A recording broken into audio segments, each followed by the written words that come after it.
guys, welcome back to my channel. It's been a while, hasn't it? Busy times, busy times. I've been going to different doctor appointments. Just, it's the time of year to get all the lab work done and all of that. And I wanted to talk to you guys a little bit about the changing tide in the medical field right now. It seems to me, at least for our experience, when I call to make appointments, it's taking a lot longer to get in for the appointment. It took me a lot longer to get my mammogram results back. My lab results, one of my lab tests, it took 4 weeks to get the result back. And I think it was expected that it would take a little bit longer because they had to send it off. But I was surprised it took that long. I double scheduled an appointment and had to call my dentist and reschedule my cleaning. I do dental cleaning every 6 months. And when I called to reschedule, I was floored. She couldn't get me in. I called today, and the soonest that they could get me in was June the 22nd of 2023. That's like 7 months away to have my teeth cleaned. I was just like, wow, you know. And she said that their hygienist is only in a couple days a week now. They just don't have enough coverage, so that's how long you have to wait for a teeth cleaning.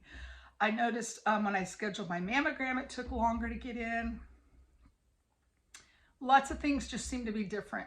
It takes longer to get in, to get your appointments filled. And one of our family members was sick a couple of weeks ago.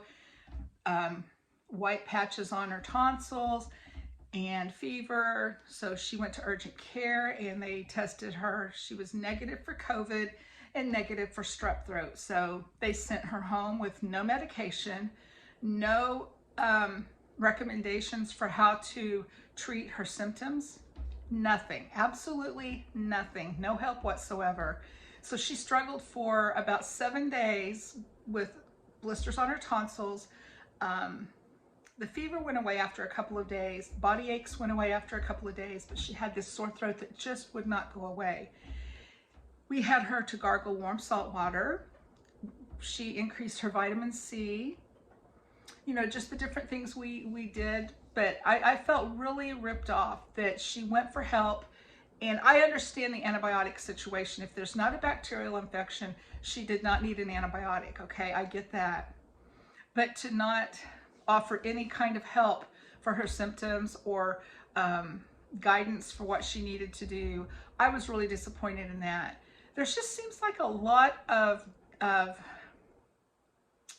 don't even know the words to say, but our medical care that we're getting right now does not seem to be up to par with what we've been used to in the past. I guess I'll just leave it at that. But my advice, my sharing for you would be, you know, keep up with your well visits, with your checkups, with your lab work, whatever. Make sure you keep all of that done on schedule and you know, try to take care of any problems you have early on, because it's hard to get in to see physicians. And my knee, that's another thing that's like a huge thing for me. I went and I saw my my surgeon a couple of weeks ago, I think now. I saw him early in the fall, and I am bone on bone and needing surgery. So he gave me the shot of, I think it's cortisone. He gave me a shot in my knee and had me come back in 2 months. He's required to do that by the insurance company before he can schedule surgery.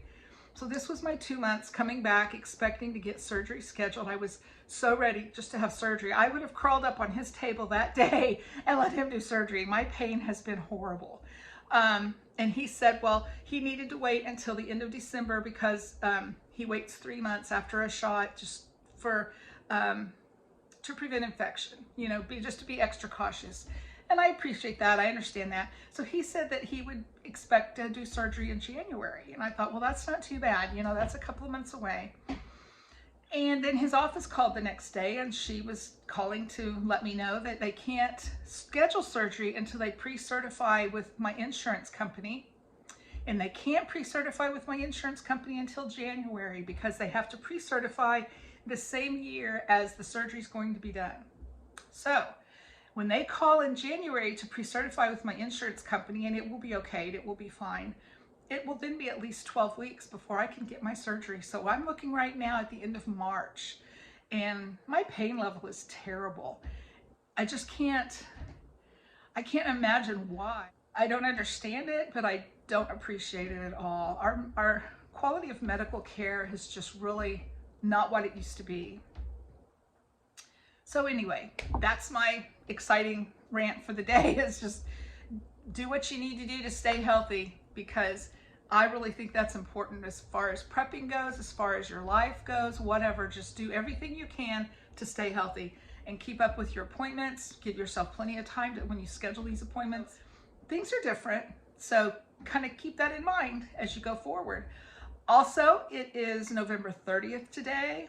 Tomorrow's December. So the end of our year is coming up very quickly. We're going to be busy this month with our Christmas baking, Christmas shopping, all of the preparations for the holidays, and looking forward to spending time with our families.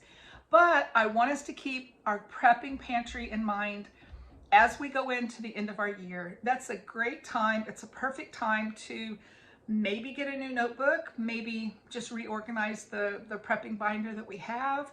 But we need to go through and make sure, you know, what works for us, what doesn't work, what changes do we want to make. It's a great time to clean off the shelves of your pantry, do some organization, make some notes, start off the year, start off the January 2023 year with a good plan for your prepper pantry. It's never been as important as it is right now to be able to do for yourself, provide for yourself, make sure you have what you need when you need it.